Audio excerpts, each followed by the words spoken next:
வணக்கம் ஆத்தூர் மக்கள். ஆத்தூர்ல புது ஃபர்னிஷ்டு ஹோம் அஃபோர்டபிள் பிரைஸ்ல கொடுத்துட்டு இருக்காங்களா? எப்போ, எங்க, எப்படி?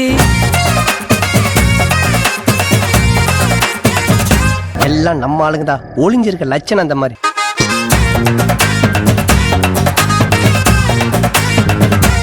நம்ம இன்னைக்கு நியூ காந்தி நகர்ல லொகேட் ஆயிருக்க எல்ஆர்சி தான் வந்திருக்கோம். இங்க street light facility, 60 feet road, drainage facility, water ஃபெசிலிட்டின்னு எல்லாமே கொடுத்துட்டு இருக்காங்க. இங்க ஸ்பெஷாலிட்டி என்னன்னா சாய்பாபா டெம்பிளும் கல்யாண மண்டபமும் இங்கே லொகேட் ஆயிருக்கு. அது மட்டும் இல்லாம 2 கிலோமீட்டர் டிஸ்டன்ஸ்லயே Attur bus stand, railway station, Bharathiyar ஸ்கூல்னு எல்லாமே பக்கத்திலே இருக்கு. சுத்தி அழகான மலைகள், பசுமையான மரங்கள் இந்த இடத்துக்கு இன்னுமே அழகு சேர்க்குதுன்னு சொல்லலாம். உங்களுக்கு லேண்டா வேணாலும் வாங்கிக்கலாம், கட்டின வீடும் வாங்கிக்கலாம். ஹவுசிங் லோனும் இவங்களே பண்ணி கொடுத்துட்டு இருக்காங்க. எல்லா தரப்பு மக்களுக்குமே சொந்த வீடு அப்படின்றது ஒரு கனவு. அதுவும் பீஸ்ஃபுல்லான செக்யூர்டு கம்யூனிட்டியில வாழ்றது சாத்தியமே இல்ல. அதை நம்ம எல்ஆர்சியும் நமக்காக அமைச்சு கொடுத்திருக்காங்க. இவங்களோட கான்டாக்ட் நம்பர் டிஸ்பிளேல கொடுத்திருக்கேன். உடனே கால் பண்ணி உங்க வீட்டை புக் பண்ணிக்கோங்க. டவுட்ஸ் அண்ட் குவரிஸ் இருக்குன்னா எல்ஆர்சி ஜுவல்லரி ஷாப்புக்கு போய் நீ டீடைல்ஸ் கேட்டு தெரிஞ்சுக்கலாம். அசத்தலான பட்ஜெட்ல அம்சமான வீடியோ வாங்கணும்னு சொல்லிட்டு இருக்க உங்க ஃப்ரெண்ட்ஸ் அண்ட் ஃபேமிலிக்கு இந்த வீடியோவை ஷேர் பண்ணி விடுங்க. இந்த மாதிரி இன்ட்ரெஸ்டிங்கான வீடியோஸ்க்கு நம்ம ஆத்தூர் வெர்ஷன் 2.0 ஃபாலோ பண்ணிக்கோங்க. வீடியோ பிடிச்சிருந்தா மறக்காம லைக், கமெண்ட், ஷேர் பண்ண மறந்துடாதீங்க. இன்னொரு இன்ட்ரெஸ்டிங்கான வீடியோவில் நான் உங்களை சந்திக்கிறேன். பை.